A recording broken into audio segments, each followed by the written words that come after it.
Before we get too far into the meeting, I just want to ensure that everyone knows that this meeting is being recorded and it will be made available on the district's Engage Muskoka website so that folks who couldn't join today still have the opportunity to watch, learn, and provide feedback.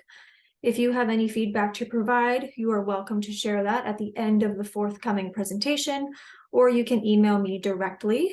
With that, I suppose I should introduce myself. My name is Cassie Ems, and I am a planner here at the District of Muskoka, and I'm also your point person for causation studies. So I'd like to kick off this meeting with a quick backgrounder of causation studies, as it's been quite some time since we've all been together. Causation studies are initiated in accordance with the Muskoka Official Plan when a lake experiences one of three water qualities, one of which is being high long-term phosphorus, being concentrations exceeding 20 micrograms per liter. The purpose of causation studies is to identify why the lake experiences the water quality indicator, and in this case, Bass Lake was chosen for the study based on high trends of long-term phosphorus. There are 4 other causation studies being done concurrently, and while the results of each study will be unique and carefully looked at on a lake-by-lake basis, we also have the opportunity to see if there are any trends or patterns about how water quality is being affected across the watershed. The district, the Bass Lake Association, and other stakeholders are also key players in this project, and like you all, district staff are looking forward to this presentation to learn about the results and recommendations and how the results can inform our land use or development planning policies. Ultimately, we want to ensure that the outcomes of this study and the other concurrent studies can be successfully implemented at the policy and program levels. So now let's move on to quick introductions. If we can, next slide there, please, Chris. I'd like to introduce you to the project team. So on the line today, we have Chris Hadley and Beverly Saunders. Dr. Christopher Hadley joined Hutchinson Environmental Sciences as an NSERC Industrial Research and Development Fellow in 2013, after completing a postdoctoral fellowship at the Ontario Ministry of Environment and PhD at Queen's University. Chris has worked on a wide array of projects on lakes in the Muskoka-Haliburton region since 2008. Beverly is a planning supervisor at EcoView Consulting Services. She has 12 years of experience in environmental and land use planning, as well as policy analysis and development.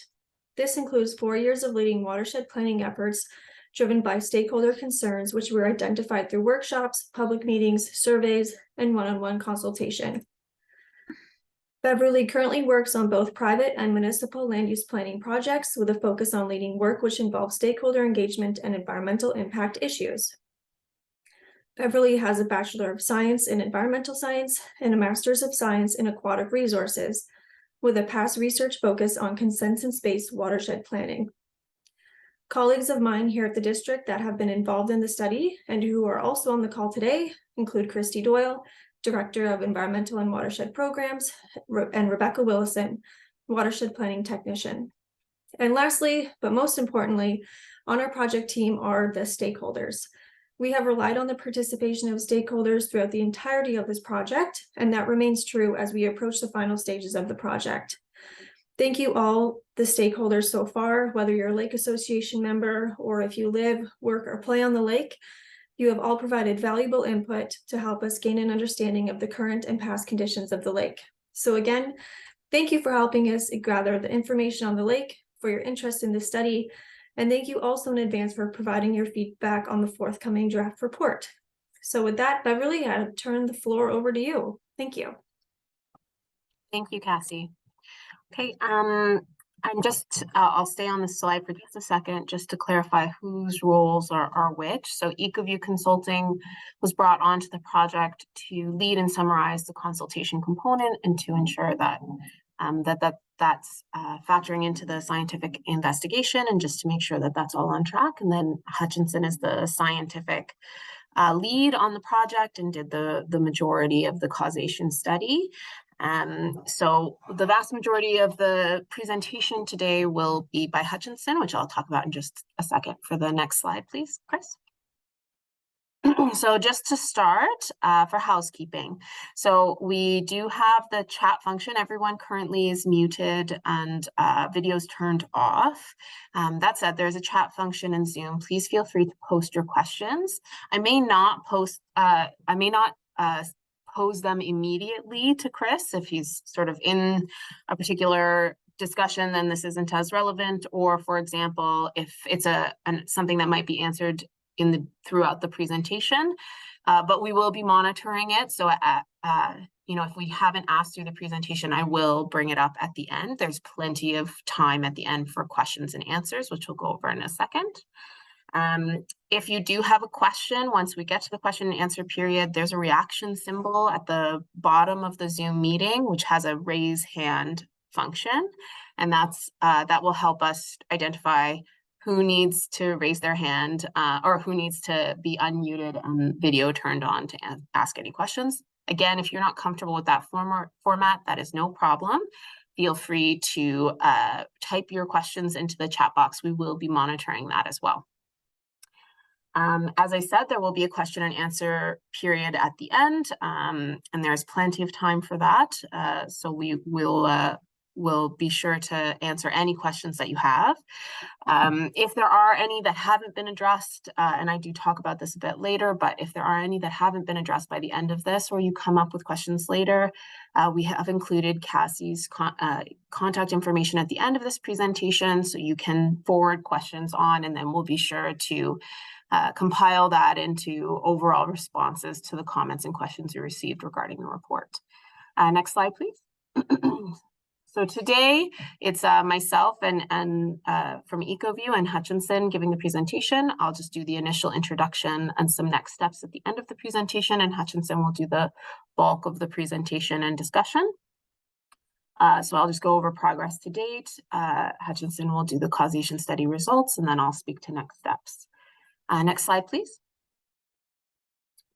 So just for progress to date, so we did have a startup meeting at the beginning of this project where we met with consultants in the district met to talk about the overall plan, consultation process.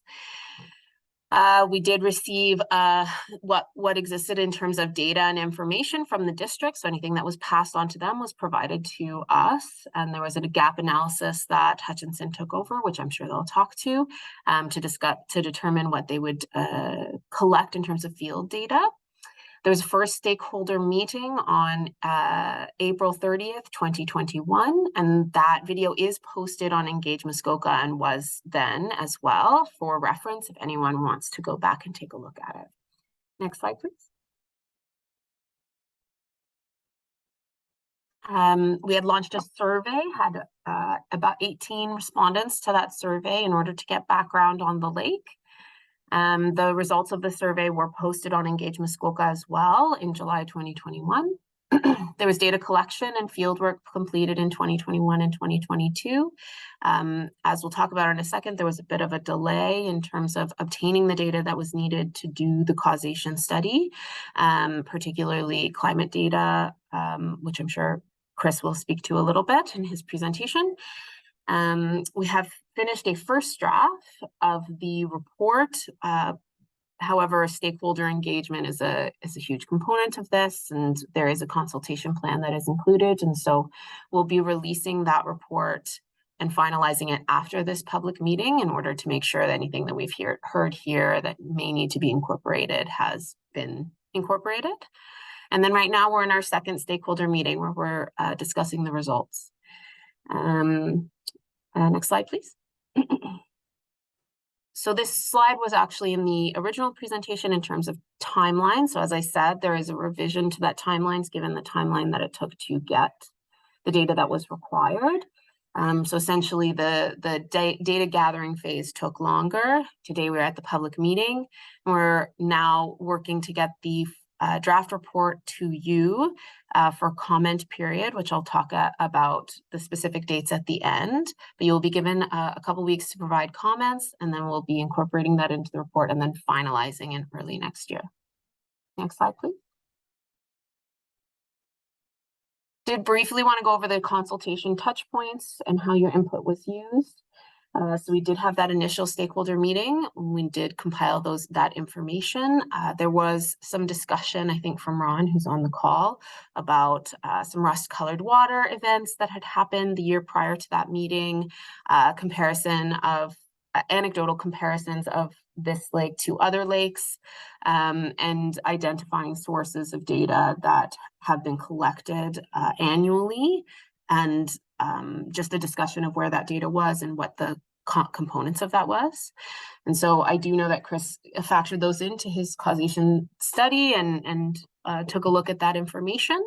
Additionally, any past and ongoing correspondences with the district, past studies and data were provided to us for review and to Chris to include within his study review. And then finally, and Chris and I did speak, so he did review all of those correspondences and use and reference them throughout his research, and you will see that as well in the report. There's also the public survey that was used, and so that was primarily used to corroborate the information that Chris was finding. Although there were some photos that were submitted that Chris did take a look at as well, and he may be able to speak on this, but I think he might have included some of those in those reports as well. Next slide. So with that, I'll hand it over to Chris. Primarily, he'll be taking over the majority of the rest of the presentation. And I'll be back at the end to talk about next steps. But again, thank you all for being here, and we look forward to a discussion at the end. Okay, bye. Thanks, Beverly. Good morning, everyone. So to carry on with covering the science and all of the data analysis that was done as part of the causation study, I'll start with just a brief background. The goal of this particular causation study was quite a bit different than the other 4 active and 1 pilot study, in that it's the first causation study to be done as a result of a total phosphorus trigger. All of the other studies have been done based on triggering condition 3, which was or condition 2, which is the algal bloom condition of the official plan. So this causation study was triggered as a result of phosphorus concentrations that exceeded 20 micrograms per liter in the long-term District of Muskoka data.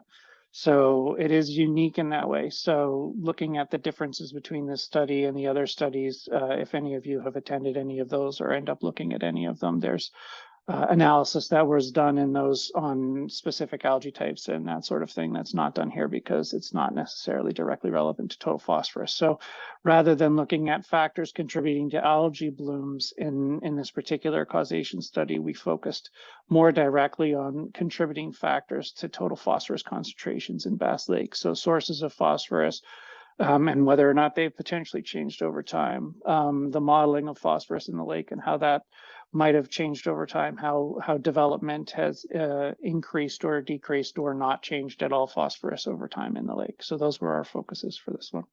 To that end, the scope of our study was to compile and review the existing information. So that was the historical data collected by the district, any data that was available from the MECP, usually through the Lake Partner Program.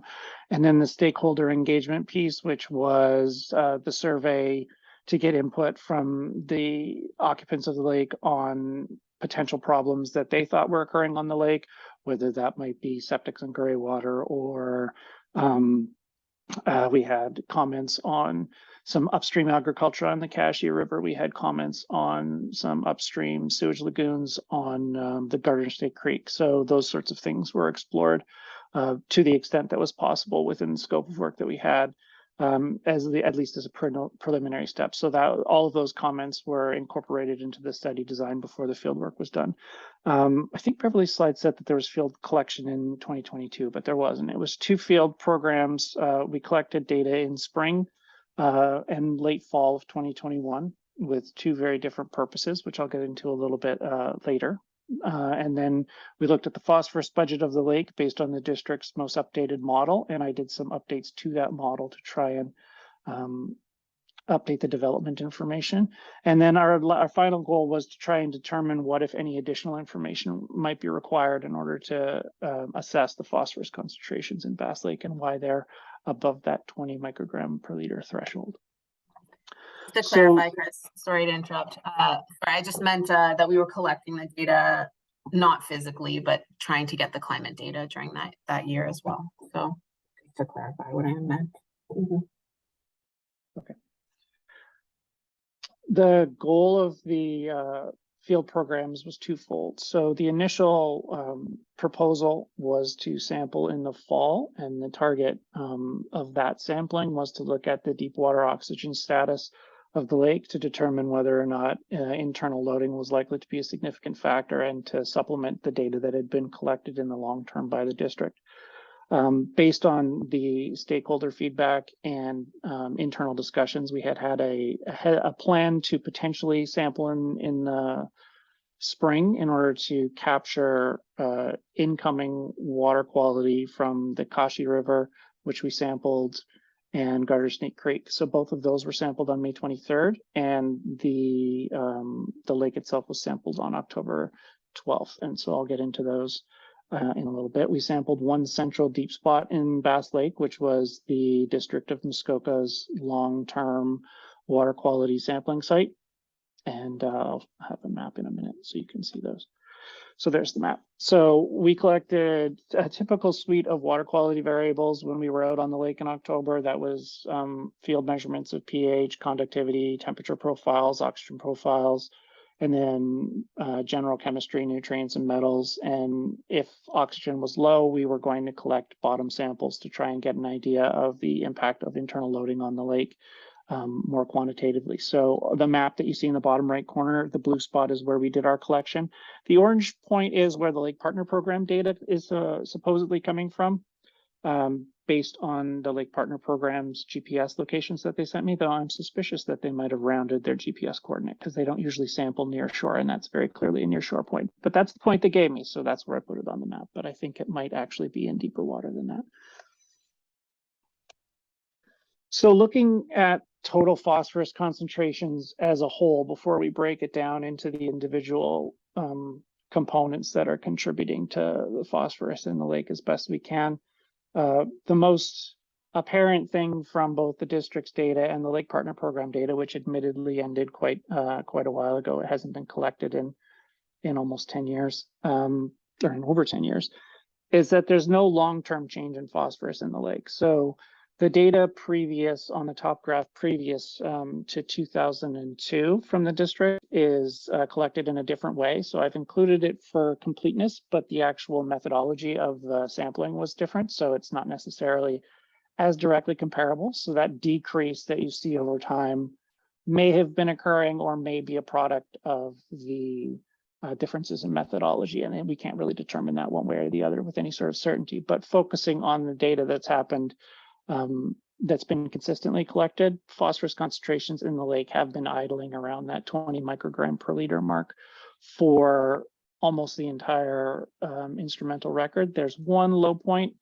in 2006 that doesn't have an immediate explanation. It's not consistent with what was collected from the Lake Partner Program data. So I'm not sure what happened with that sample. It's difficult to know if it was an instrument error, if something was done differently, but it's sort of a lone point on the low end there. So, but overall, there's no significant change in the phosphorus that's been occurring over time.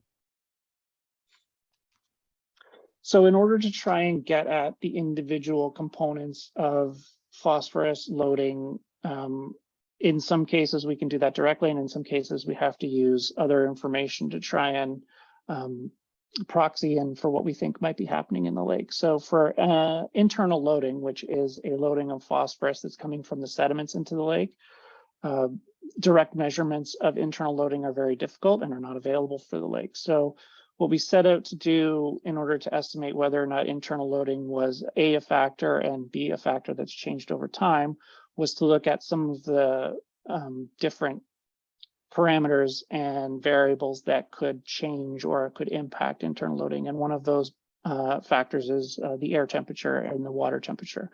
So with warm water, you get a more stable water column. You get warm water on top of colder water, and that prevents mixing. And when the lake doesn't mix, the oxygen in that bottom water gets gradually consumed over the course of a summer by bacteria, by dying algae, by decomposing organic matter, and that depletes that bottom water of oxygen. And if that depletion of oxygen gets to a certain point, you can get chemical reactions in the sediment that will result in phosphorus that's bound to that sediment, that's locked in that sediment, being released back into the water column, which then when the lake mixes can shoot the phosphorus up in the whole lake and can feed algae blooms, can feed macrophyte growth, and can deteriorate water quality.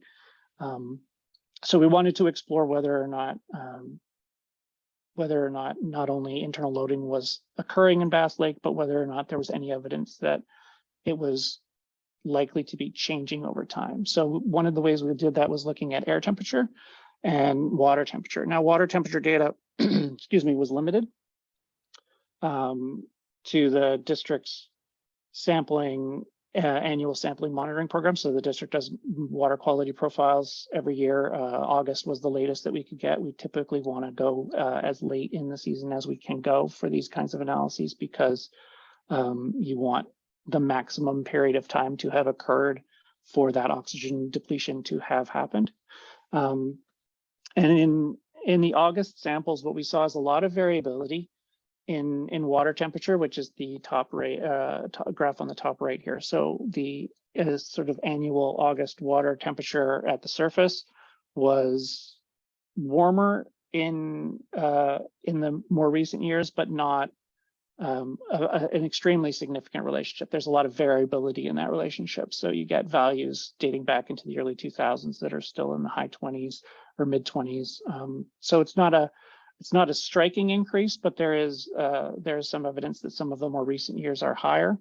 And then looking at air temperature to try and further explore that relationship, because we have more air temperature data than we have water temperature data because it's easier to collect. We saw a gradual but not significant increase in air temperature over the entire period of record dating back to the 80s. So air temperature is generally going up, which I think anybody who's lived on this planet knows that the air temperature in Canada is gradually going up, but we've confirmed that. So near the lake, there's definitely an impact of increased air temperature, but there's also, again, substantial annual variation. So there's no real strong indication that we would expect a massive change in the amount of internal loading that's necessarily occurring in the lake, if it's occurring, based on the air temperature data alone. We looked at dissolved oxygen profiles from the district's data to see whether or not we could see any impact of a more stable water column on the oxygen measurements that were being taken.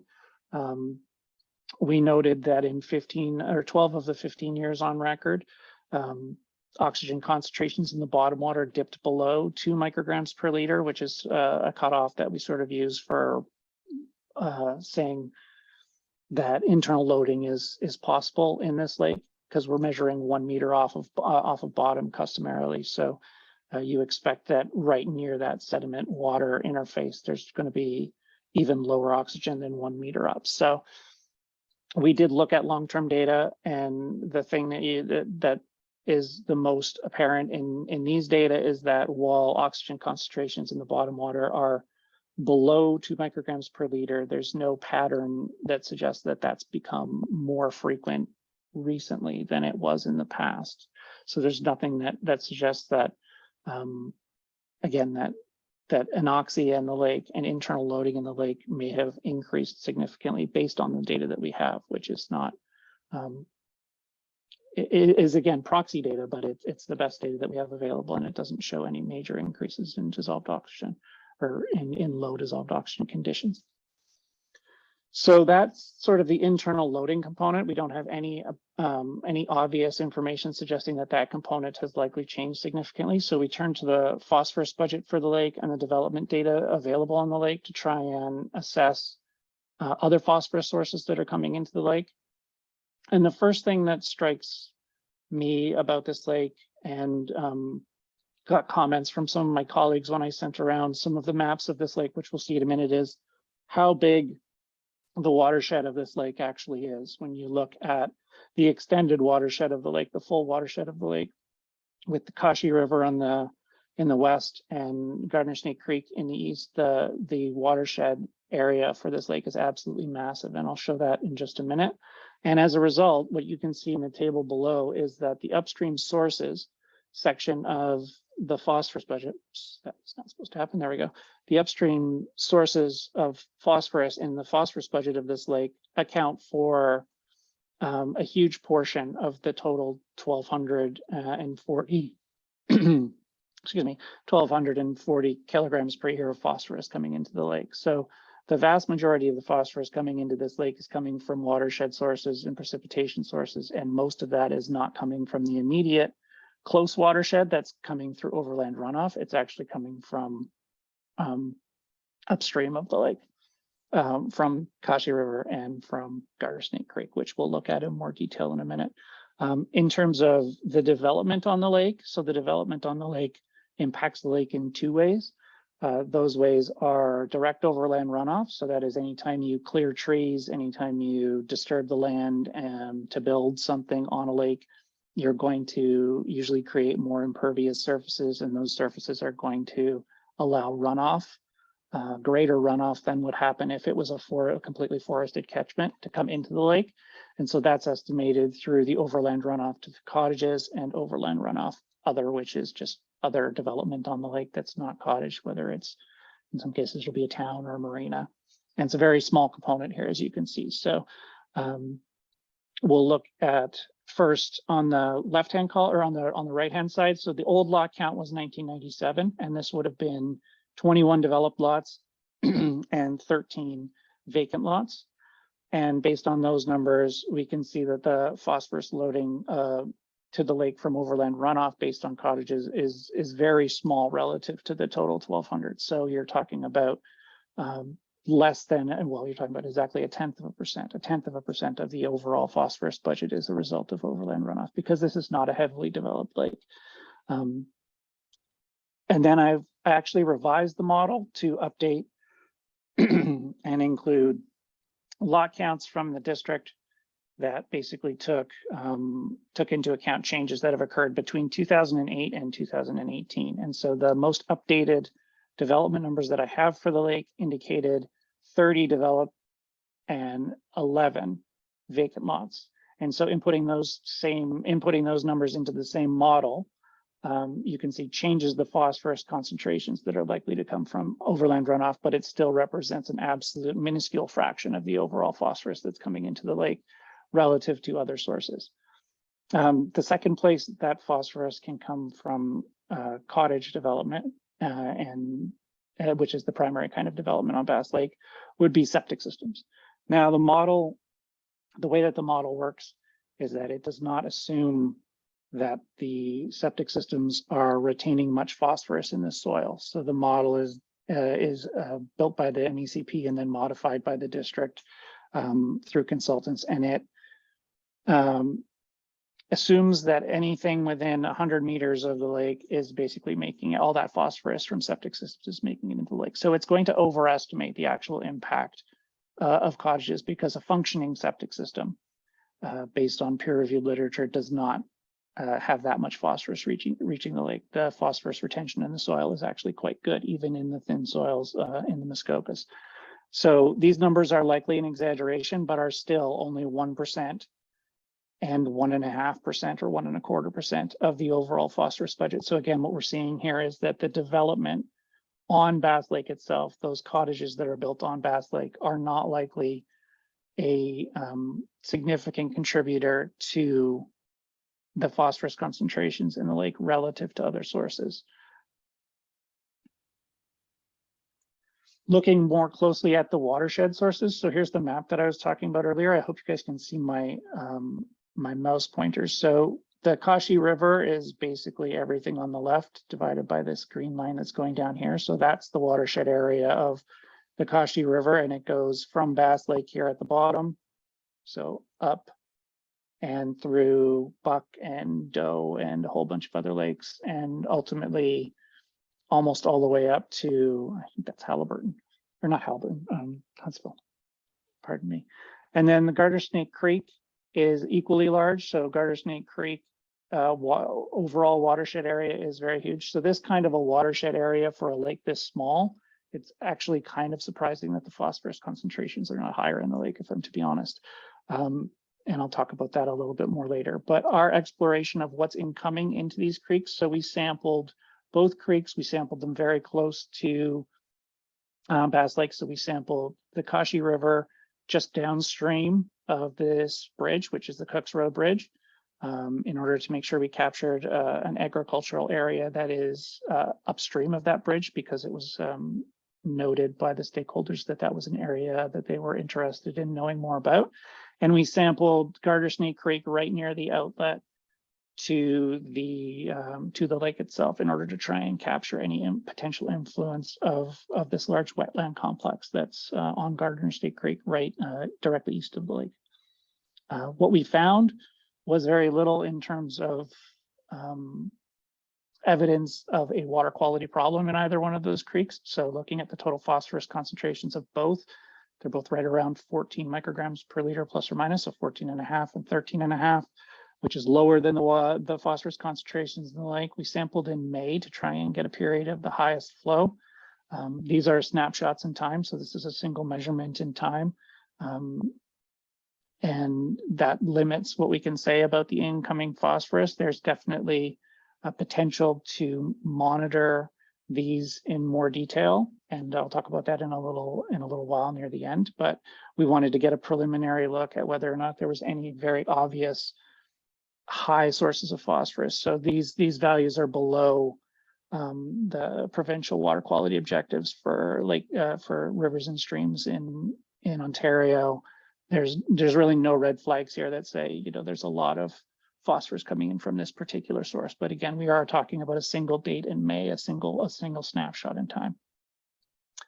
So to summarize what we found, we did observe air temperatures from the meteorological data that were elevated relative to the long-term data. So more recent data was warmer.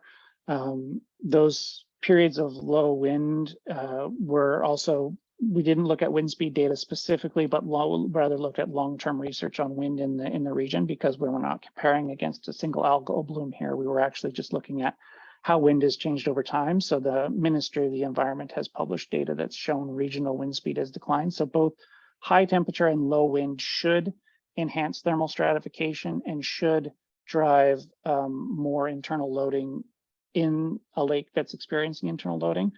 While we did find evidence that internal loading is a factor in Bass Lake, there is no obvious evidence in the phosphorus concentrations that have been measured over time, or in the dissolved oxygen concentrations that have been measured over time, that suggests that more internal loading is happening in more recent years that might be changing phosphorus concentrations. We haven't seen any changes in phosphorus concentrations. We looked at overland runoff from development events as a potential source, and didn't see any significant changes in overland runoff based on model predictions of development on the lake. We don't have nearshore data. There was shoreline. So as part of the report, I didn't put it in the presentation, but as part of the report, we did review the shoreline data that was available from the district. That shoreline data did suggest that there was room for improvement in buffers. We obviously don't have nearshore data in order to look at specific sites on the lake, but that's something that if the Lake Association is interested or has specific concerns, they might look into in the future. Similar with septic systems, so I'll talk about that in a minute. We didn't document any long-term changes in total phosphorus concentrations in the lake over time, or any abnormalities in the data that would suggest that there's been events related to development that have driven phosphorus changes in the lake over time. And to us, the data that we have available suggests that the historical phosphorus concentrations, or the concentrations that triggered the causation study, are likely, this is likely the case where this is a lake that has had historically high phosphorus concentrations for its entire existence. So our conclusions is that the elevated nutrient concentrations are likely the result of the large watershed to lake ratio. So nutrient loading to drainage lakes. Drainage lakes are lakes that have inflowing streams and rivers. Is increased as the watershed area increases relative to the lake area, and this lake has an absolutely enormous watershed area relative to the lake area. Possible periods of hypolimnitic anoxia and phosphorus loading may also contribute nutrients to the lake, but there's no indication that those factors are being driven by development in any way. Those are rather climate-based factors. Anything that would result in enhanced nutrient loading from internal loading would likely be the result of warmer temperatures, of calmer wind for longer periods of time, causing release of phosphorus. So that's not a development signal. That's just the behavior of phosphorus in a lake. We looked at the influence of the catchment wetland in the east, and we looked at lake hydrology as a potential factor as well. So this is in the report that'll be sent around. I looked at some dissolved organic carbon concentrations from our field data, and that suggested that the wetland might be a key source of organic matter and possibly phosphorus in the fall when fall storms flush the wetlands. So the reason it's not in the presentations, we had very limited information on that. We only have the one really big fall sampling that we did. So that's something that could be looked at in the future. The influence of that wetland, we just simply didn't have enough evidence to go into it in too much detail. It's just something that we identified as a potential source of seasonal release of phosphorus. But again, it's not a development signal, or it's not expected to be a development signal so much as it is a result of having a wetland that's immediately adjacent to the lake. This is just the way that wetlands operate. They store phosphorus during the spring and summer, and then tend to release it when the vegetation in the wetland dies late in the fall. The shallow depth of Bass Lake could play a role. This is not something we can necessarily take scientific evidence. It's just a potential conclusion based on our understanding of how lake systems work. Bass Lake is very shallow. The shoreline report identified hardened shorelines on some of the properties that are there. So that would be retaining walls and that sort of thing. Those sorts of things can redirect wave energy, both from wind or from boating, back down into the sediment. That can result in resuspension of the sediment, which ultimately releases nutrients into the water column. We can't quantify that with the data that we have available. It's not possible to do. There's simply not the specific data that would have to be a target of a very specific study in order to try and get data like that. It would be very difficult thing to measure directly, but it is a potential source of phosphorus. And then the last thing that we can't ignore is the fact that the majority of the development on this lake will have occurred prior to the beginning of the instrumental record. So that's usually the case with most lake management. We tend to monitor reactively rather than proactively. And obviously most of these monitoring programs, which were started up in 2002, a lot of these cottages were built in the 50s or in the 40s or even before, sort of post-war development period that occurred in that area. So there is no way to know what the phosphorus concentrations of the lake were prior to that period, other than to do a specialized downcore analysis that may or may not actually succeed. So I'll talk about that a little bit in the gap analysis and recommendations. So our recommendations and assessment of the gaps in the data that would be useful in better determining the sources of phosphorus are: stream and river sampling is generally underrepresented in the entirety of the Muskoka River watershed, and Bass Lake, Kashi River, Gardner Snake Creek are no different. There's almost no data on the rivers. We did a very preliminary assessment of water quality in those rivers at high flow period in spring, or an expected high flow period in spring. Over the course of a season, the flow in those rivers will drop and the water quality might change depending on what the uses are upstream. So that agricultural area, if it's fertilized and that fertilizer makes it in, could drive a spike in phosphorus in that water that we are not able to detect because we only sampled at one point in time. Likewise, the wetland in the east, storm events in the fall could pull phosphorus and organic carbon out of that wetland and into the lake and result in increases in phosphorus in the lake that we couldn't detect with our sampling. And both of those components would require specialized monitoring in order to discover. You need to sample after significant rain events, and you need to sample throughout the season, or even sometimes continuously on streams in order to detect those changes, because sometimes they can a pulse of phosphorus or something like that can go through, and if you're not continuously sampling, you can miss it. So that's a potential gap in the data that we had available. There's no septic system data available on Bass Lake. But I did note that in the survey results we received from stakeholders, there was several mentions of septic leakage, gray water leakage that were a concern. Now, there was no area identified where that was to be occurring. And there's no nearshore monitoring.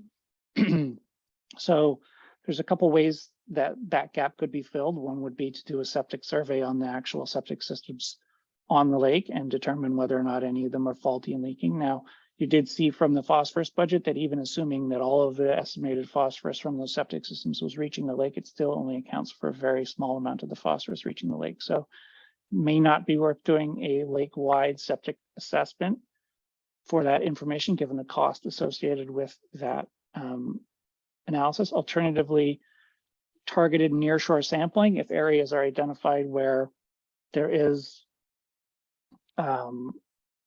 expected to be septic leakage or gray water leakage or issues, you could target the nearshore areas and as part of a small monitoring program and potentially detect those changes and then find ways to manage those sources of phosphorus and further bring down the phosphorus coming into the lake. Again, that is expected to be a relatively small component of the overall phosphorus making it into the lake based on the phosphorus budget. And as I mentioned on the previous slide, phosphorus concentrations prior to development in the lake are unknown. Paleolimnology, which is where I did my PhD and master's work, is a potential avenue for exploring that sort of information. It is costly. It takes a long time to do that sort of study. So what you would effectively be doing is taking a sediment core of the lake and counting the fossils within the top sediments and dating that sediment, and then using diatoms or other biological indicators to try and reconstruct the phosphorus concentrations of the lake. It can be done. It has been done in the area before, not in Bass Lake specifically. Sometimes it works very well. You might find that the phosphorus concentrations have historically always been high based on the diatoms. You might find that they were lower and that development did in fact increase them 50 or 60 years ago, but you don't know until you do the study. And as I said, those studies are quite expensive, but it is the only way to get at true pre-development data in a lake like Bass Lake. And the last recommendation is a bit of an odd one because this causation study didn't focus on algal blooms at all, but I did note in the survey data several mentions of slimy water, brown water, excessive algal growth. So there are, from any research that I've done, no indications of a confirmed algal bloom on Bass Lake. Kashi River between Bass Lake and Kashi Lake there is, and then within the eastern portion of Kashi Lake there is confirmed blooms. But there's no Bass Lake blooms that I am aware of that have been confirmed. And what I mean by confirmed is the MACP has come out and sampled the lake, collected their water quality samples and confirmed a bloom based on their criteria. Having said that, if people are noting observations that they think might be potential algal blooms, I just want to remind people that they should be doing everything that they can do to try and document those conditions so that if there are algal blooms that develop over time on this lake, the information is available as part of sort of a watershed-wide or a lake-wide initiative in order to manage water quality. So one of the recommendations that we're making for the other causation studies is to look at potentially developing a larger program where citizen scientists have the tools that they need in order to be able to monitor algal blooms on lakes, particularly lakes that have reoccurring algal blooms. And while Bass Lake isn't necessarily one of those, there is always potential for any of these lakes to start developing blooms. We've seen more and more occurrences of blooms within Muskoka. Some of that might be people gaining knowledge and appreciating and reporting blooms more frequently, but some of it also might be an increase in some of the climate contributors to those blooms. So if people are noticing bloom-like conditions on the lake, I would first of all recommend that you report it to the MECP if you haven't been, so that they can be properly documented. And stay tuned, I guess, because we are working on hopefully developing some sort of system that can be applied by lake associations in order to track blooms with a central repository. And exactly what shape that's going to take is not known yet, but it's something that I hope to work on soon. And I'll toss to Beverly and hope my voice doesn't go before the question period. Thank you, Chris. Okay, so in terms of next steps, so the proposed, so as I said, a draft report is completed, but we wanted to get comments in order to finalize it. And so the intent is to post that draft report for public comment 1 week from today. And then it would be open for a comment period of 2 weeks to allow anyone who's interested to pose any questions or put comments or things that you think weren't considered for us to review. The intent, unless something substantial is included that, you know, could revise or require revision to the report, the intent is to address those comments essentially with a spreadsheet to look at them and answer any questions or explain the responses to whatever comments have been provided. But certainly if something that needs to be added is required, then we will add that to the content of the report as well prior to finalization. Then the next step is for us as consultants to finalize the report based on the comments and to provide that to the district. That will also be posted for your review. And just for clarification, both will be posted on Engage Muskoka for the lake-specific causation study site. The target date for the final report is January 9th. And after that point, the district will continue with conversations about policy implications, what they do next in reviewing those reports. They will be, the results will be presented, to a committee, to the community planning committee, and then a decision will be made of whether the results are brought forward to council now or later. And the district is on the line if there are questions about those next steps as well. And next slide, Chris. And so with that, I think we'll go to questions and answers. And just so, actually, yeah, I'll put this here. This is the contact information for Cassie and the website for Engage Muskoka if you don't have that already. And we're going to take questions now, but again, Cassie's the main contact at the district. So if anything comes up after this, feel free to send her an email as well. And that information is always forwarded on to us. And with that, I'll open it up to questions. I do see something in the chat function. So it says, so the first one is from Randall. And the question is, could a detailed assessment of the 30 septic systems on Bass Lake be effective? So I'll probably leave that one to Chris, to you. I think you maybe answered it a little bit, but I'll let you answer it again. Yeah. Could it be effective? That's the question. I don't know what you mean by effective, I guess. Randall, are you on the line? Do you want to provide some clarity? I can ask to unmute you. Sorry, can you hear me? Hi, Randy. Yes, I can hear you. Yeah. No, I'm just wondering if you know, because you're suggesting that the water coming in through the river and the creek is below the level of phosphorus that you're seeing in the lake. So I'm just wondering, would you suggested that the the normal output from the septic system is quite low, but that's presuming it's functioning properly, right? Yes. So I'm just wondering, is there a potential of finding, a point source of phosphorus from the septic system, or would it still be, too low to be a factor?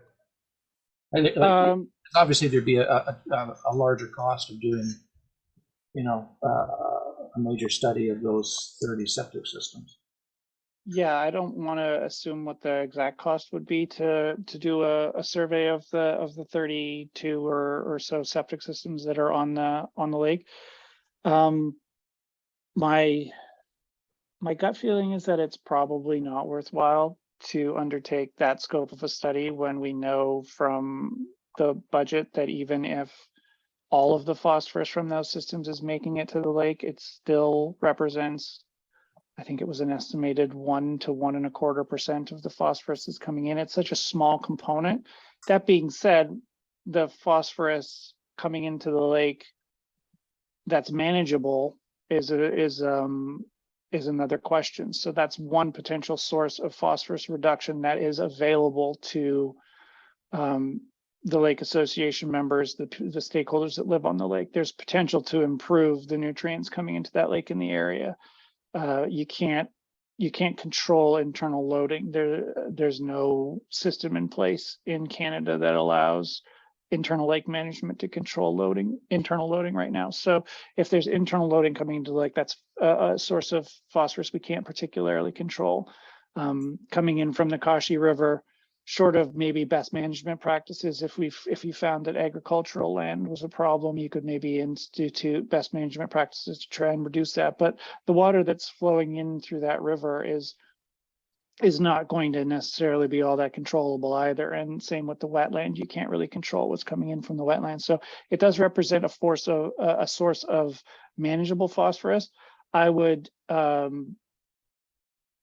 think the more efficient way to do it might be to look at if there's known sources of gray water or septic system. Now, I don't know, based on the survey, there was a couple of respondents who pointed to potential septic issues, but again, I don't have specific details and we haven't done the survey, so I don't, it's difficult to speak to it specifically, but I would expect that doing some nearshore management in issues, in areas of concern, might be an easier way to see whether or not there's an impact of the lake, of those potential cottage sources, rather than sending somebody door to door to 30 sites to do individual septic assessments.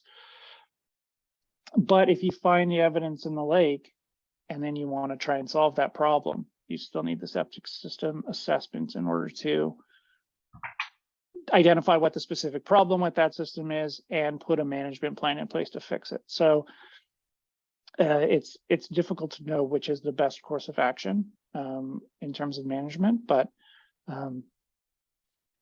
if it's a problem that you're looking to solve, I think at the end of the day, if you wanted to improve septics, if there is evidence that improved septics was necessary, you're going to eventually need those septic system inspections to identify what the problems are. I hope that answers your question. Thanks. Yes, that's good. Thank you. Okay, so I had a couple questions. I think I'll go to Melissa first. I think your hand up was before this, but there are two in the chat function as well that I'll pose afterwards. So I'll start with you, Melissa, and then go to the ones in the chat function. Also, just as a reminder for everyone, the reactions is where you can raise your hand. And then, so if you do want to speak, feel free to do that. The other thing I would just ask, and I forgot to mention this earlier, but when you are giving comments, if you can just tell us your name and then your interest in the lake, it just helps us with the record because we are keeping a record of this for the consultation report. So on that note, Randall, do you mind answering that question very quickly, just what your interest is overall? Well, I'm a counselor now. and they're near. Congratulations. Actually, the lake I'm on feeds into that, the Buck River, Kashi River, okay. And into Bass Lake. Okay. You're on Ben, right, Randy? Ben Lake, yeah. Yeah, that's what I thought. Okay, perfect. Melissa, feel free to go ahead now. Thank you very much. And thank you very much for the presentation, Chris. It was extremely detailed and helpful for us to get a better understanding of everything that's going on around the lake. Just so you know my background, I'm the Director of Development Services here at the town of Gravenhurst, but prior to that, I worked for 15 years at the District of Muskoka. So I've been working with the water quality model since its inception in 2005. So thank you very much for the the new Lake System Health Program from 2005 anyway. So thank you. I'm very heartened to see that development on the lake as it relates to overland flow is less than 0.2% of the contribution to the lake. I think, we do all development on water or on lakes in Gravenhurst is subject to site plan control currently, and Bill 23 may change that and our ability to do that, but we're going to find a way to make sure the water quality is protected here in Gravenhurst. But I'm very heartened to see that that's the case, and do take your point about buffers can always be enhanced and we can always do better. So I appreciate that. And the point about septic systems, and I'm glad you articulated that the model assumes that all the septic systems are not, working as good as they could. So that it's super a good estimate in terms of knowing where the source data or the source of the phosphorus is not in this case, right? So I just wanted to point out that the town does quite a robust septic system reinspection program, which most people will know on this call. And just because of staffing reasons and the pandemic, the last couple of years we weren't able to get to Bass Lake. We had intended to, but just weren't able to get the staff to conduct that. Like everybody else in the world, we're short staffed. So we will be looking at it's on the list for this upcoming summer if we get a student for that. And if there's any data you need from any of the septic systems that because we issue septic permits, we're happy to share that with you. If there's questions about certain septic systems not functioning, people know the specific property, we have septic inspectors and building inspectors here that can respond to complaints or concerns. So just wanted to put that out there that we're here to help and excited to be part of the solution. Thank you. That's probably a better answer to Randy's question than I gave. For sure. Randall, I did see that you had a follow-up question. I just wanted to check if this actually answers that question, what Melissa just shared. I was aware of that. I was just thinking, sometimes you put in dye and that kind of thing.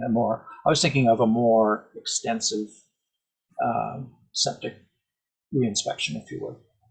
Oh, yes, absolutely. Yeah, that's not part of what we do, but I mean, if there's a concern, we definitely have abilities to look at it anyway. And we can, if there is a concern, we can chat about that with our chief building official. Yeah, I think a dye pulse test would be done if an issue was identified and wanted to be explored in more detail, if my information is correct. But I'm not a septic expert by any means.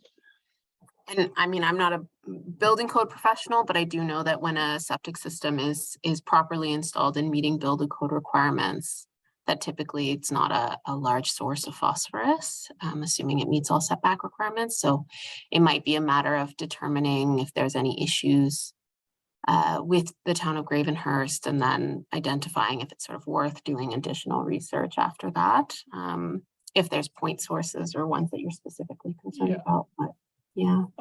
I didn't cover this in the presentation. It is in the report, but just so that people who are on the call are aware, a functioning septic system, the most recent research on a functioning septic system was done by an author it was a paper in 2019, it was Robertson et al. And he found through experimental testing that a septic system that is functioning properly should retain somewhere around 90 to 96% of the phosphorus, even if the setbacks aren't met to a certain degree, but certainly when the setbacks are met. And so the expected load that should be coming from a functioning modern septic system to the lake is quite low. Now, that being said, a lot of these cottages and their septic systems aren't going to be modern systems. They're going to be slightly more dated than that. So those numbers might vary as low as 70%, but we expect in a functioning septic system that retention of phosphorus should be something like 70%, which would basically even conservatively have the numbers that I showed, which was 100% reaching the lake. So it's a very small proportion of the phosphorus reaching the lake, but as I said earlier, it is also one of the only manageable ones in Bass Lake's unique situation. And Bass Lake's unique situation is the fact that it is really a corner of two very large incoming water, like sub watersheds that are all dumping through Bass Lake and then eventually into or almost immediately into Kashi Lake on to the west. So. Next question is in the chat box, although Frank, I see that you had unmuted yourself. So if you do have a question, just go to the reactions button at the bottom and raise your hand, or if it was just unmuted by accident, no problem. But I'll go through these two questions in the function, and then if there are any more, I can address those then. Or we can just unmute you and you can let me know if you have questions. So this one's from Jory, and I see you're on the line. So if you do want to elaborate, just let us know. But I think it's fairly clear. It says, did these conclusions or recommendations have impacts on Kashi Lake water quality? Impacts on Kashi Lake water quality. It's difficult to say. The algae blooms on Kashi Lake that have resulted in it being marked for as Schedule E2 as a vulnerable lake weren't explored as part of this because the focus was on Bass Lake and its total phosphorus concentrations. So I'm not that up on exactly where the blooms are occurring on Kashi Lake. I know that there was one in the Kashi River, which is a developed river, a little stretch of river between the two lakes, and I think in the Eastern Basin. So it is possible that the phosphorus sources from Bass Lake may be feeding those blooms. I don't know what species are blooming on Kashi. I don't know the timing of those blooms. Or the water quality of Kashi is not something that I reviewed as part of this study because the focus was on Bass Lake. Any phosphorus reduction that's done in Bass Lake would be less phosphorus leaving Bass Lake theoretically. That being said, the controllable sources of phosphorus going into Bass Lake are very, very few based upon our review. So I don't expect that there's a means to significantly lower the phosphorus concentrations in Bass Lake based on the information that I've reviewed, because there's no indication that those phosphorus sources are coming from manageable areas. Like I said, with the one caveat that I don't have enough information on the incoming streams to determine whether or not there's, agricultural best management practices that could lower phosphorus coming from the Kashi River, for example. But in the absence of that information, I'd have to say that it's unlikely that there's going to be a significant impact on water quality in Kashi.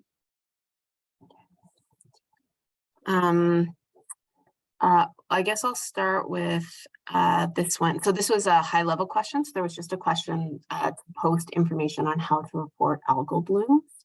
So I did follow up with the district, and I posted the link for MECP's reporting in the chat function. But I don't know if you have anything to add on that, Chris, for if a bloom is found, what somebody should do. So I figured I'd just pose that to you and then maybe move on to any other questions after that. Yeah, so in the absence of an alternate plan right now, you've linked spills action. So in the absence of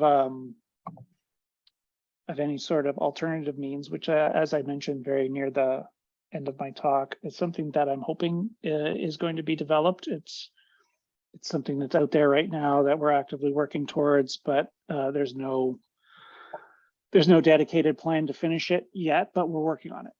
As I guess it's a separate project not related to the causation studies that I'm hoping to move forward soon. But in the absence of a citizen-based monitoring program, there is information that people can collect on algae blooms if they suspect. The step one is if you think that there's excessive algal growth in your shoreline or in your lake, is to report it to Spills Action, which is the link that's been provided by Beverly. And they will send out an environmental officer from the MECP. That environmental officer will sample the bloom and will usually send you a response email that says the sample indicated it was indicative of a bloom or not. And will often tell you what specifically was blooming. There is a little bit of algae information that I didn't include in my talk that is in the report. We found quite high chrysophyte concentrations, which is not cyanobacteria. It's another type of algae. It's sort of akin to diatoms. They're single-celled and colonial algae made out of silica, the silica shells. So there are water quality issues associated with those, but there's no indication in anything that we've had from the survey or from any of the data that we've collected that suggested that there was actually like harmful blooms or of those species, just that they were the dominant algae type, which is a better dominant algae type to have than cyanobacteria for sure in terms of toxins and that sort of thing. So the next step from reporting to the ministry would be collecting information. So where is the algae growth that you're witnessing on the lake?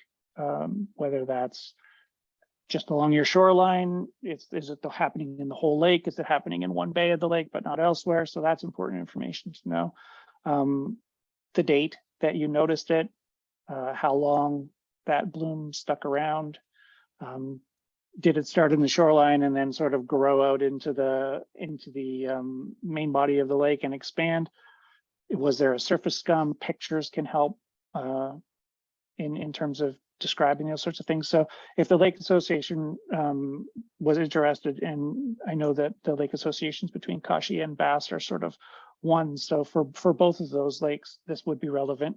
Collecting as much information on blooms, particularly blooms that are reoccurring, is very valuable information, so that when we're trying to determine what conditions led up to those blooms, we have an idea of when did the bloom start and when did it end, and also between years, if there's a bloom in 2017 and a bloom in 2019, but the bloom in 2019 was way worse. What is the difference in conditions between those two periods? And that can help us determine the causation of those blooms. It doesn't always lead to a causation that's a problem that we can solve when climate is what's driving these factors, when it's warmer air temperatures and wind speeds that are driving these blooms, which is what we've seen in a lot of these cases.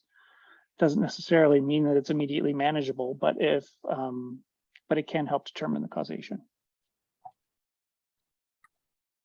Thanks, Chris. I had seen for a second that Frank was unmuted and then Ron. So maybe I'll just unmute you, Frank, and just see if you did have a question really quick before I move on.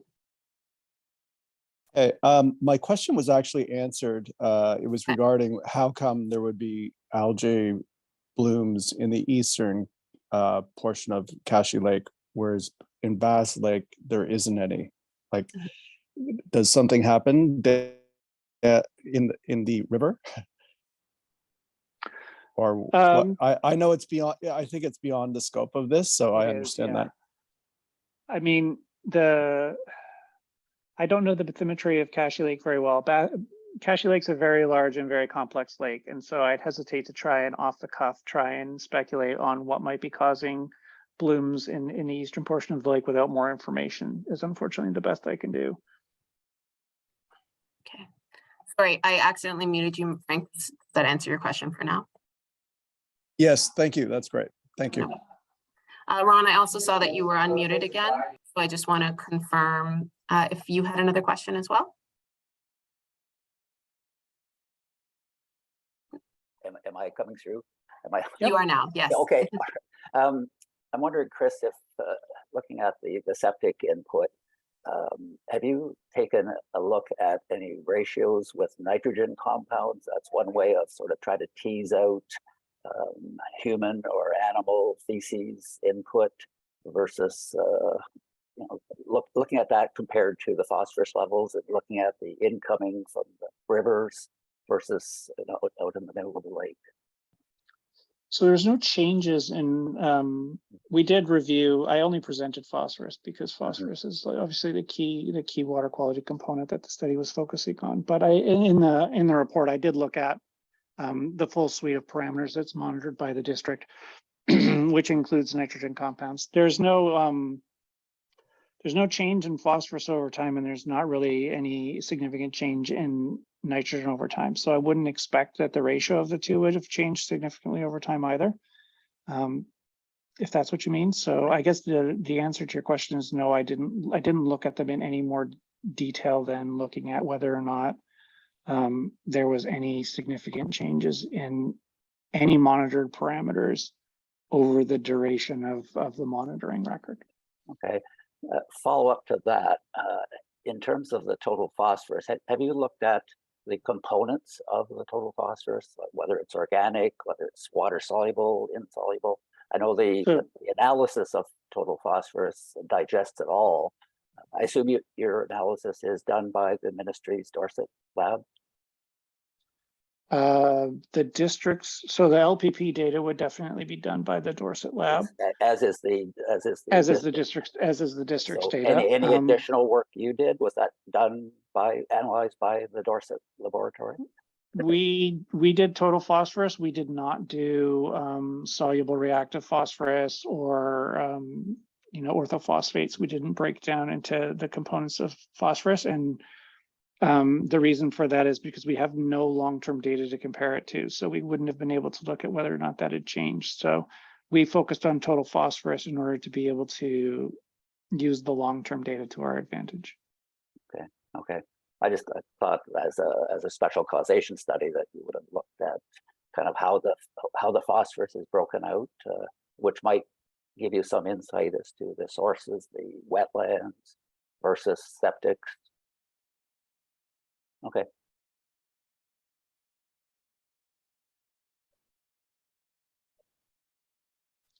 Sorry, any other questions, Ron?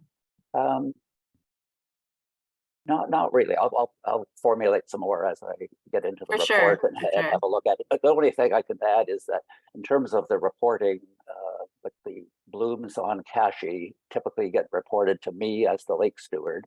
I forward them on to the ministry, but that doesn't preclude others from doing that. But once I find out about the bloom, I certainly do visit the location and collect that information.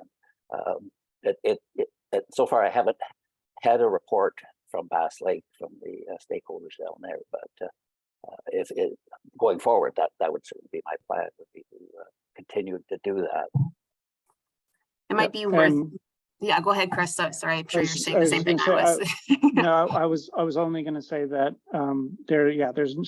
I was only trying to address the survey comments with that comment, Ron, and that was there was survey comments that suggested that there might have been algae blooms on Bass Lake, and I didn't find any evidence that there was algae blooms on Bass Lake. Now, it's possible that those survey respondents were referring to the blooms that were occurring nearby in Cache and on the Cache River as occurring on Bass Lake, or it's possible that they were referring to something else that they had witnessed and not reported. So I was only trying to point out for the benefit of those on Bass Lake to ensure that they do see to those being reported. The method that you guys are using to report them is absolutely fine. If that goes to a central lake steward and then through to the MECP, it's actually probably better than individuals reporting them, only because then you become the central repository for the information. And if we get a program up and running that's more watershed wide, we'll know who to come and talk to for the information that's coming from that area. So that's beneficial because then everything is in one place. Yeah, no, I agree, and I'm not going to be the lake steward forever, so it's all totally voluntary work. I guess my final question You've mentioned climate change and the influence of warmer water, air temperatures, water temperatures. Another possibility that I'd like to see explored, if possible, would be the whole concept of the legacy phosphorus, phosphorus that's been accumulating. Another impact of climate change is much more intense rainfall events, which could be flushing some of that legacy phosphorus that's been trickling into the lake, but now going forward is likely to be more accelerated leaching. Any comments on that, or if you can throw something into the report to look at that, I think that would be worthwhile. I'll look at it when I'm looking at the Okay. comments on the report for sure. Okay, perfect. Thank you. Yep. And on that note, Ron, definitely when you make your comments, any comments you have, be sure to put them in there too. It's just easier to have written records as well, although we are compiling obviously these comments as well. Right, Okay. right. On that note, Ron, I do want to follow up on that. So there was a question posed as to what to do if someone sees an algal bloom. So are you comfortable with me providing your contact information specific to Bass Lake in a response to that? In addition to obviously mentioning that MECP is the primary place to report it, or just if that's the system that you have already and you want to be that person, have a central repository. As we said, that's obviously better to have it all in one place. I'm comfortable with that. Okay, perfect. So, Ron, does everyone have, we have his contact information already, correct? Chris? I think so. I believe so, yeah. Yeah, we've received comments from you already. Perfect. That's great. I'll just And, add in there and, just to yeah, make sure that comments that's and conditions. communicated. Sorry, what was that? I said we received, Ron sent me several comments and also some special study Kashi Lake data at the beginning of the study that I've looked at. So Perfect. We have- Great. we I have just, information. I acknowledge there was a statement that it was hard to get a hold of everyone on the lake. So maybe that's a good way to communicate that that's a way to proceed if they see an algal bloom. Okay, I saw Barb had a question. So I'm just gonna unmute you, Barb. Hello, Hi, Barb. can you hear me? Hi, thanks. Yeah, I kept putting my hand up, but it keeps disconnecting me for some Oh, reason. sorry about that. I did see it. So yeah. Okay, good, thank you. If you don't mind letting us know sort of your relationship to the lake, that would be helpful. Okay, we have a cottage on the river between Causation Lake and Bass Lake. So we're closer to Bass Lake. So we go up there an awful lot. And I apologize, I came into the meeting late, so you probably already mentioned this, but if I can ask, Chris, you talked about testing being done at a certain point in time. So that's where your data came from. How often do you do the testing? Was that like a once a year, once a week, once a month? Well, I mentioned it in a couple of contexts. So I think the most important one that got repeated throughout was the river sampling that we did. So river sampling is not something that happens in the Muskoka area in general, and in those two creeks are included in that. So the river and the Garter Snake Creek are included in that. So a lot of the provincial monitoring that happens in rivers and streams is done through a monitoring program that's facilitated by conservation authorities, and Muskoka doesn't have a conservation authority, which I think comes down to municipal politics and tax base and that kind of thing. But because there's no what are called provincial water quality monitoring network stations, or PWQMN stations, where streams are monitored, there's no long-term data or frequent data for any of the streams in the Muskoka River watershed, and there hasn't been for decades. So we wanted to target, we wanted to get an indication of the water quality in those two water courses. So we did a sampling in the fall during high flow to see what the phosphorus concentrations in those two water courses was. And what I was trying to point out was that one sample that we took in May was representative of the phosphorus concentrations, but those phosphorus concentrations could vary over the year. So getting a better idea of what's coming in, of the loads of phosphorus coming in to the lake from those two water courses would require a more active sampling program than we were able to do with the scope of work that we had. So that's what I was getting at. For the actual monitoring of phosphorus within the lake, the district data and the Lake Partner Program data both follow a similar methodology, and that methodology is spring sampling. So they collect a spring sample for total phosphorus from the deepest basin of the lake, and that's sort of a representative sample of what the phosphorus concentrations are before the lake begins to stratify. So right after the lake is mixed, after the ice has come off, that's the protocol that the Ministry of the Environment follows for the Lake Partner Program, and that protocol is the same protocol that the district follows for their lake health program. So you're doing this basically during cottage season. I'm talking about. You're doing this basically in the spring and the fall, then, like twice a year. Is that correct? Yeah. Well, the fall sampling was targeting deep water oxygen concentrations in the deep water. Is it not possible that testing can be done once a month? Because I remember being out there and it was in the middle of summer and saw what looked like was going to be developing algae. Maybe it was, I don't know. It was just little green things everywhere. And that's in the middle of the season. So if you didn't test at that time of year, your data may not obviously reflect that period. And wouldn't that be important to note? Again, if we don't have long-term data to compare those data against, it's very difficult to say what that data means. The phosphorus concentrations in the lake would definitely change over time. So as the lake stratifies, you can potentially have phosphorus released from the sediments.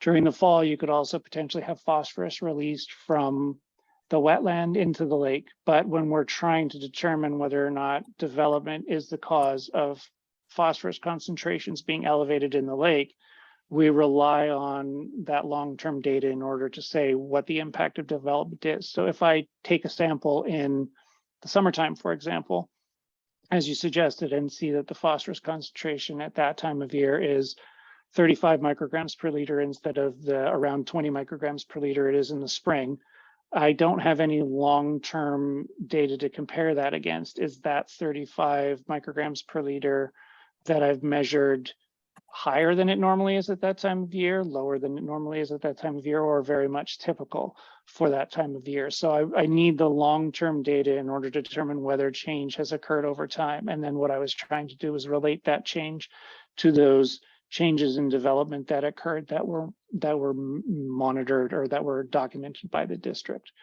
Because Okay, the focus. Sorry, go ahead.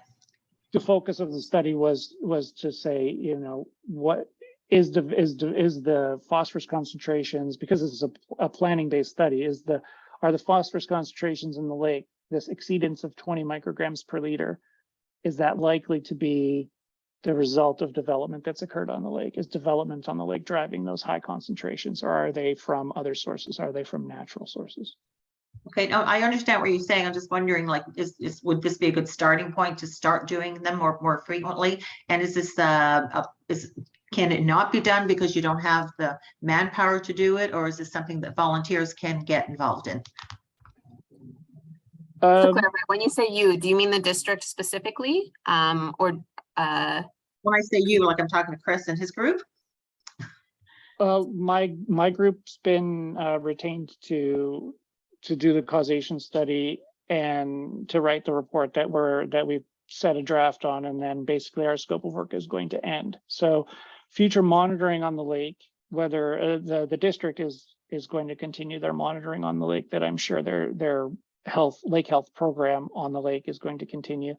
Monitoring beyond that would be something that the Lake Association would have to look at, considering investing in collecting those data, or if the district did have an interest in doing additional monitoring on the lake, that is something that would not likely be done by my group unless somebody like the Lake Association wanted to hire us to do it.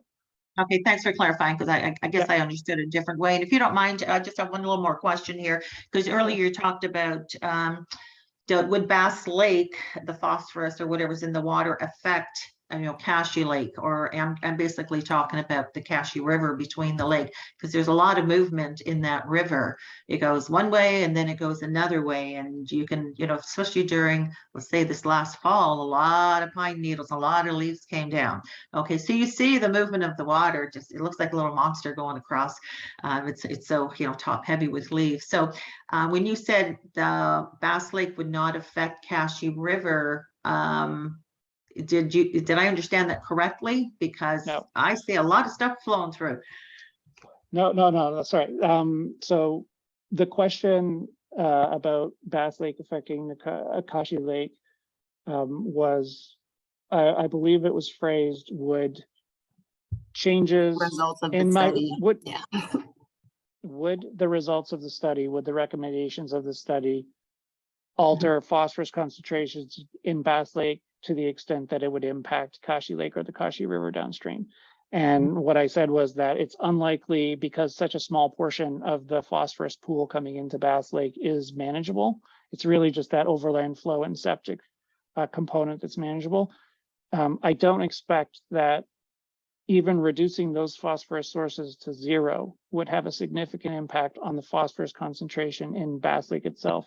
It's difficult to know exactly. I'm making an assumption there, but so what I was saying is not that Bass Lake's water quality doesn't contribute to Kashi. It does. It directly contributes. They flow directly into each other. So there's definitely contribution there. But it was that our that changes from the recommendations would not likely significantly impact water quality in Kashi.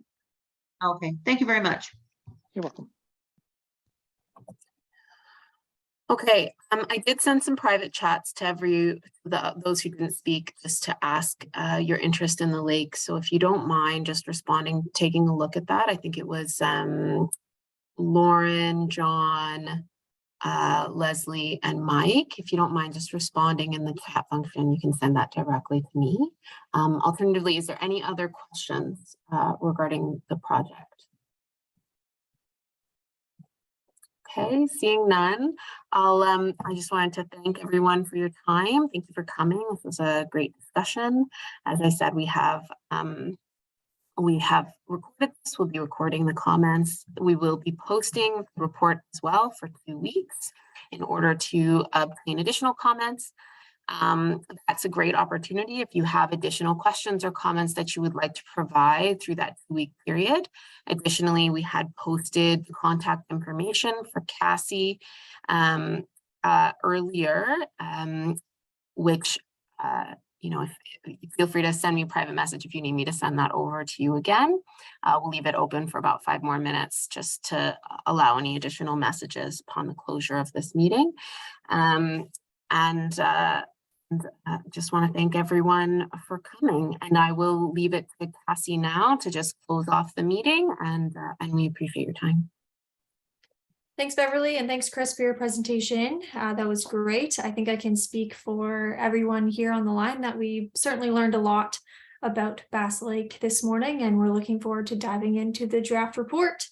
So thanks, everyone, for your time this morning. A great discussion, and yeah, thanks for your interest and effort throughout this entire project. We're looking forward to your comments to build them into the final report, so stay tuned for that. Thanks.